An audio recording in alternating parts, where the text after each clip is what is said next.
Hey everybody, and welcome to another Final Fantasy XIV video. This is a video focusing on Black Mage and how to use the controller. So this is actually one of the most requested videos that I've had in a long time. Essentially because just the level of, I guess, customization or rotations, especially at level 60 for Black Mage, can be quite I don't want to use difficult. I just want to use kind of an idea that you really kind of want to get a good feel for it. You want to get a comfort level for what you should be casting, when you should be casting it, and how you really watch your cooldowns and how you really watch what buffs are currently on you, whether you're an Astral Fire or Umbral Ice. And so with that, I'm going to go over kind of three big things. Obviously the Hotbar Layout. If you've seen any of my previous videos, that will make sense. We don't actually have any really custom settings that we have to do this time around because, at least for this layout guide, I've got it all on one Hotbar, obviously along with my my extended Hotbar for a couple of additional actions. And then I want to go into macros, and as you probably can see, if you're watching the video in high definition, most of the skills here are actually macros due to many reasons, namely to be able to try to fit enough in situationally. And last, kind of talk about a little bit of rotation tips. So how you're using the skill and using these skills, kind of what to watch for and how best to do that. So we're going to go ahead and get started, and we're going to start with the Hotbar layout. So pretty basic standard layout. So like I said, I've got everything pretty much on the one Hotbar. So starting here on the left, big skill, I've got ley lines, and so what this does is it gives you the ability to, it's basically like haste for your Black Mage, but it's all within that area in which that you're standing. Nice little level 52 ability, and it's pretty awesome. I've got a macro called Gotta Run, and if I actually had a partner, what this does is it uses ethereal manipulation while targeting somebody in the party automatically for me, just because, I mean, you can target somebody and do it yourself, which is great, but if you don't have a target, it's going to select a target for you. Buff me please.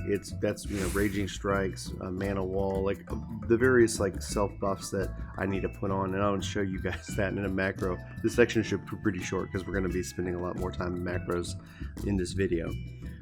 Bring the Hurt, that's Enochian, that's Raging Strikes, that's various skills but the first skill that it uses is Enochian, because Enochian is pretty much critical for maintaining that DPS over the course of a fight, if you can keep that up. And you can see, well, you will be able to see, like when I show you the skill, Enochian's got a nice little 60-second cooldown, which means you need to be able to try to keep it up for at least a minute before refreshing.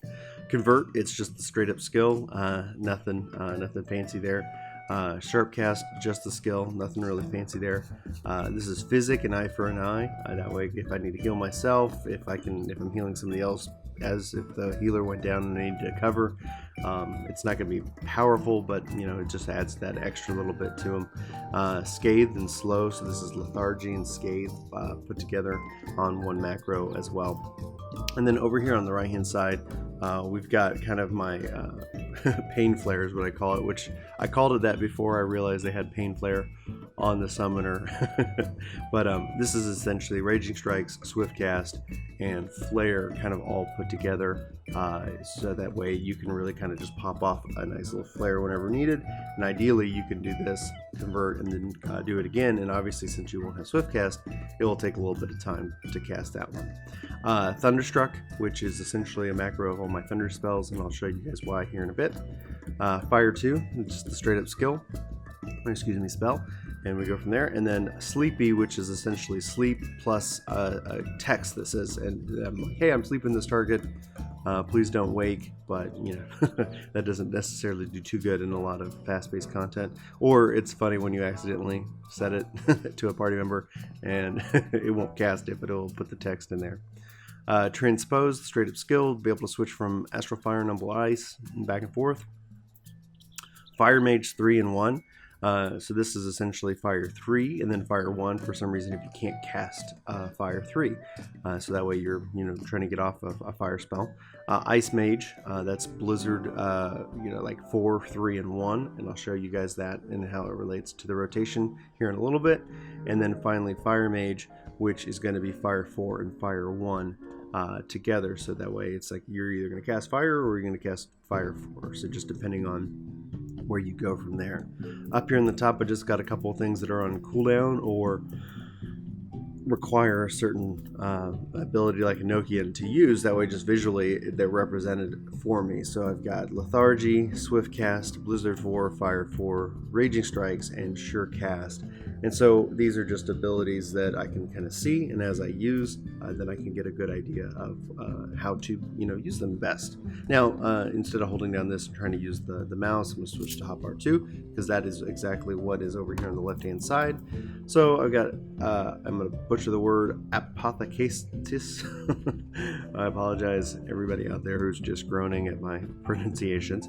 Then Thunderstruck, because typically if I want to be here and if my Thunder procs and I'm using like Fire 2 or if I'm using Blizzard, Freeze, etc., I want to make sure that I don't miss that proc.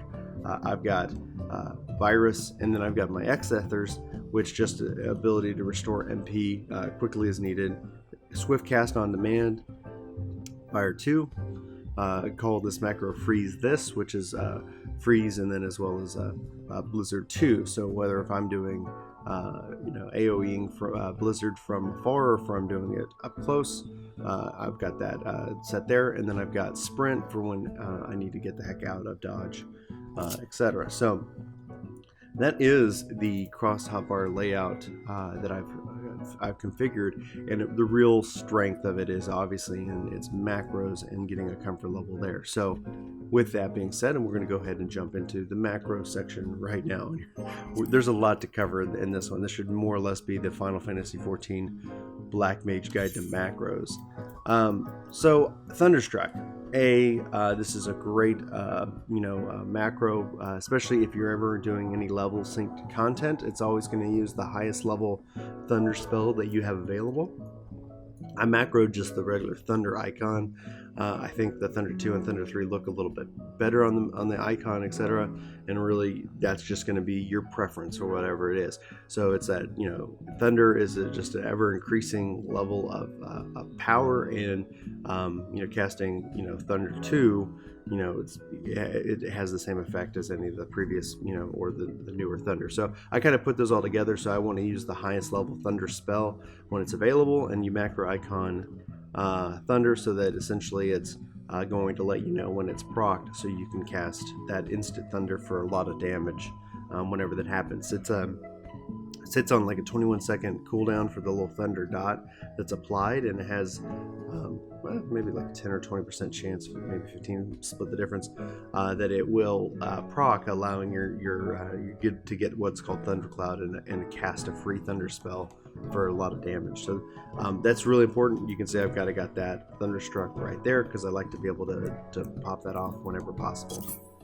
Ice Mage, and ignore this item XIV because they don't allow that yet. Hopefully they'll bring that back. The idea was that if you couldn't cast any spell, that it would use an item to bring back some MP for you. But essentially, you got a Blizzard icon. It's going to use Blizzard 4 if it's available, meaning you're in Umbral Ice and you can use Enochian and Enochian's on. Otherwise, it's going to cast Blizzard 3, and if Blizzard 3 is unavailable, you don't have the MP for it, it's going to cast Blizzard. So this is also a really good macro if you're doing level synced content and you don't have Blizzard 4 or you don't have Blizzard 3. That way you don't have to sit here and switch it out every time you go into the content or change up your hotbar. It's just going to use your highest level Blizzard spell if available. Now we'll talk about kind of the rotation tips and how this can be good, but you can also mess you up. It just, we'll have to, we have to be careful here. And that's where also I would do a call out to any feedback on this video if there's any tips that you guys have that you use. But anyway, we'll continue. Sleepy here is I'm just casting sleep, and then I'm telling everybody that I'm putting him to sleep, but I'm marking a little target bind on him. Pain Flare, like I said, is Raging Strikes, Swift Cast, and Flare. So if these aren't available, it obviously just fails through to flare in this case. This is really handy, so that you can kind of stack these together. It's going to be your preference. This is my preference, to be able to try to get the biggest flare off in the shortest amount of time, and so that then I can cast it again after doing convert, and I can still cast flare and do all kinds of things. So there's a lot of options here. It's really going to be up to you on how you feel with that. Like I said, Ethereum manipulation, it's going to use Ethereum manipulation, and in this case it's going to select this, who's ever next in my party, which usually means either the tank or whoever is closest on my party list, and how I organize it. You can also set this to where it will try to do kind of a target. You can really kind of configure this however you want. This is just my preference.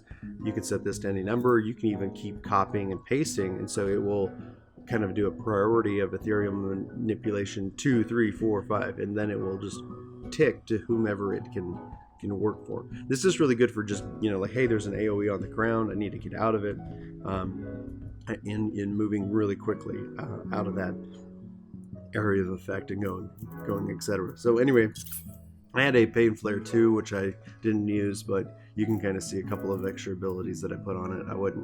I don't use it, but it's up to you. You can kind of be thinking on how you can kind of group those abilities. So Buff Me Please is that ability that I had down here on the bottom. Mana Wall, Mana Ward, Quelling Strikes, and Raging Strikes. So it's the ability to be able to apply any kind of self buffs. So if their boss is going to do a big hit, you're going to get hit. I've got my defensive items first. And then from there, I've got Quelling Strikes and Raging Strikes. And in thinking about it, Mana Wall and Mana Ward, because they're put together on a macro, would do real well here on my top hotbar, which I use just to be able to kind of detect cooldowns. So that's probably going to be one change that I make after this video, but it's something to think of. And actually, I probably will show you guys how I add that to this hotbar. Alright, so Fire Mage, pretty straightforward. Macro icon fire, and it's going to use Fire 4 if available, otherwise it's going to cast Fire, and so that is down here on the bottom right hand corner for that kind of that A, or that kind of that X ability on the PS4 controller. Bring the Hurt was again that Enochian, and it's got the macro icon Enochian, so it's kind of always had that cooldown. Quelling Strikes, Raging Strikes, and Sharp Cast all macro together. So if I press Enochian, I press it again, I'll do Quelling, and if I press it again, I'll do Raging. Even on this video, I'm going to go ahead and make a quick change to bring Raging higher in the priority list for touches, and go from there. So that's the change that I'm making in real time. So there you go. So it's going to use Enochian next time I press it to use Raging Strikes if Enochian is unavailable. So since Enochian's got that 60-second cooldown, you can press it again, and you're going to have that. You're going to be buffing your damage up pretty substantially for a really good rotation of Fire 4, etc. Scathe and Slow, it's going to use Lethargy. Lethargy is an ability and not a spell, and so this has a 30-second cooldown, so while you do that you can run around and Scathe. So this is really good. This is a skill right here, so whenever you're in motion, got to run around out of AoEs, you can still damage the enemy, and if for some reason they're giving chase to you specifically, it will use Lethargy, which will slow their abilities and put heavy on them if possible, so that you can either escape or you can just you can kite a little bit easier. When I said Fire Mage 3-in-1, here you go. So this is Macro Icon Fire 3, and it's located right here on the cross hotbar. We're going to use Fire 3, and if it's unavailable, we're going to use Fire. This is really good, especially when trying to keep up Umbral Fire. If you don't have enough MP to cast actually Fire 3, this will default to Fire 1, which will continue to keep that fire buff up on your person at that time. And I just use this. Hopefully you've got enough MP, and Fire 3 is going to be what you use, but this is just a good way to help make sure and ensure that you're going to cast a fire spell one way or the other. So here's the Physic with the Eye for an Eye. So I'm going to use Eye for an Eye if it's available. Otherwise, I'm going to use Physic on the target. You can't use Eye for an Eye on yourself, but you can at least cure yourself. So that's just going to be that one. And then last but not least is Freeze. And so I put Freeze on this bar. So this is going to use Freeze with the target indicator. So Freeze is a a ground area of effect, but when you put it in a macro like this with the T, it's going to just automatically ground target your target. So it makes it one button press. You don't have to keep pressing to get it figured out. Otherwise, it's going to use Blizzard 2. So this way is that if you're up close and personal, you don't have access to freeze, you'll use Blizzard 2. Otherwise, it can use freeze and do that AoE from there. And it's, if you don't like this preference, you can always split that out. I did toy around with using multiple hotbars with the Black Mage, but I'm going to leave that up to you guys and to your preference. So that is our macro set, and it's becoming nighttime here in Mist where we are, where the house is. Anyway, so we've talked about the Crossbar Layout. We've talked about the macros that I'm using, and so this is kind of a rotational tips thing.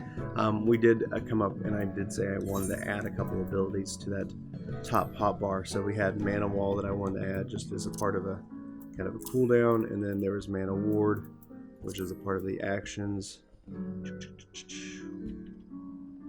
are you, Mana Ward? There we go. I'm going to add those there just so I can see those cooldowns, try to have them within mental use, and that way I can always remind myself that they're there. So rotational tips to the and guide kind of to outputting, especially keeping up a Nokian and going from there. So one of the things I like to do, and kind of an opener, and this is, you're going to find what works best for you, but this is going to be kind of a rotational guide to try to keep up a Nokian and how you're doing that with the controller, bouncing between multiple skills. So I'm going to open, kind of do Sure Cast, Fire. It's going to give me my free Fire 3, do Pop Off Fire 3, Ley Lines, Nokian, Raging Strikes. Now I'm going to do Fire 4. And so down here in the bottom, and because of how I got my Crossbar, you can see Nokian's counting down. So Fire went off, and cast Fire 3 to get it back up. Nokian's still counting down. Got 10 seconds. This is now, obviously I'm at MP now, so I'm switching over into Blizzard 4, which is going to refresh my Nokian. Pop a little Fire 3 back on. And then now I'm back into Fire 2 rotation. Boom. Yeah, I'm going to switch out, and just that way I can give myself a little bit more time to heal up on my MP. Blizzard 4 is really great because what it does is it refreshes your Nokian countdown. So I can just keep now rinsing and repeating and casting that Fire 4, which is going to give me that sweet, sweet damage. Push it a little bit further if I want. And now my Nokian's up for refresh.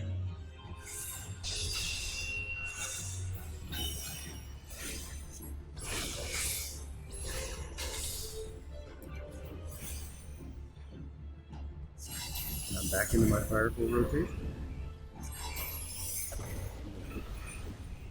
Refresh my Nokian, refresh my Umbral Ice, pop Fire 3 to get that level 3 Astral Fire, and then Fire 4 until I get Fire 4 no more. I got 12 seconds on the Nokian. And then I'm going to go ahead and cast Blizzard. If I can get this off.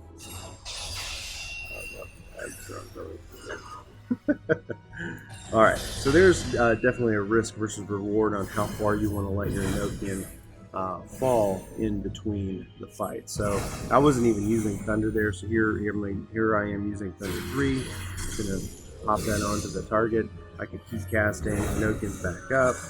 I'm going to pop Fire 4. So I can, instead of refreshing or switching, I can cast Fire from the Fire 3 ability, or the Fire 3 in 1. Blizzard 4 to refresh. Now casting Blizzard 4 again is going to keep refreshing that ability, and if you keep doing it, you're going to drain your Nokian really fast. Alright, so that wasn't necessarily the best or the tightest example of the rotation, but trying to talk and focus on those abilities will do that for you. But let's go ahead and talk about some of these abilities, and let me get out of the striking dummy range so the music will eventually fade. So let's look at these abilities and kind of talk about kind of the ideal piece of it. So Enochian increases your magic damage dealt by 5%. It also allows for the casting of Blizzard 4 and Fire 4, which require you to either be an Umbral Ice or Astral Fire. And so each time you cast Blizzard 4, you get a refresh of Enochian with a 5-second kind of cooldown. So it starts at 30. The next time you cast Blizzard 4, it will start at 25. The next time 20, and so on and so forth. So you don't want to spam your Blizzard spell.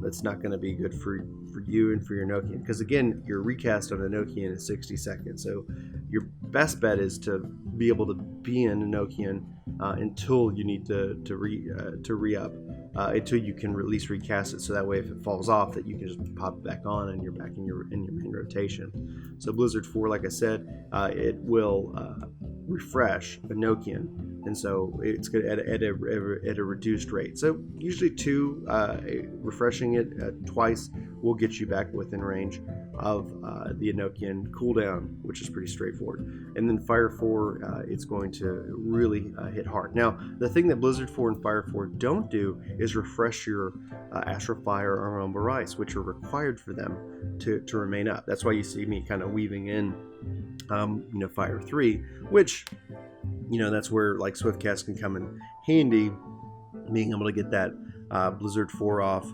instantly, or getting a Fire 3 off instantly, just to help add some extra damage without that wait and recast. Ley lines becomes increasingly important in this, because it allows you to pick up that pace and that speed when casting.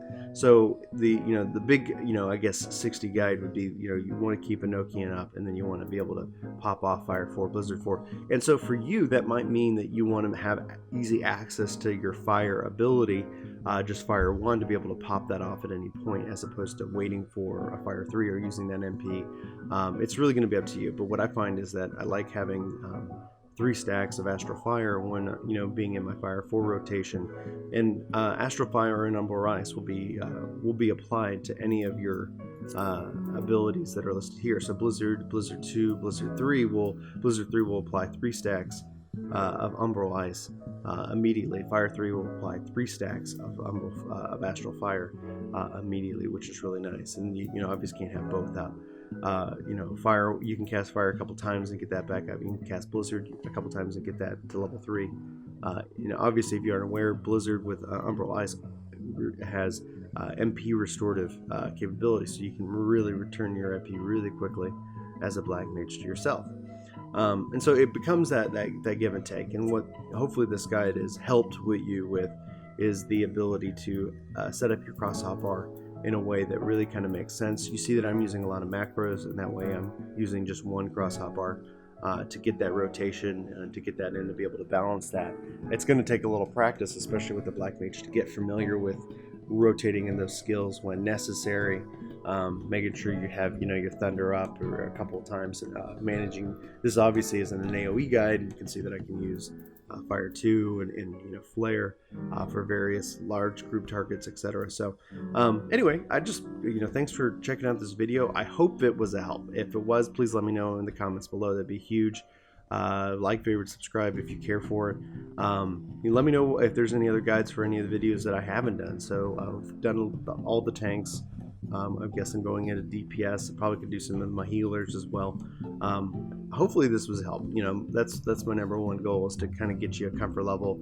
If you're on the the PS4, I'd highly recommend getting just a cheap keyboard to be able to type out these macros. Hopefully Square Enix will give us a new way of creating macros, or a better way of managing those with 4.0 that will be hopefully coming out next year. But anyway, there's lots to discuss about macros, and I really really thank you guys for checking this out, and thanks for requesting it. This was only done because several comments that people have sent me on YouTube, as well as personally in real life, like, hey, can you give me some tips on Black Mage? So with that, I'm going to go ahead and sign out. Thanks for watching. Take care.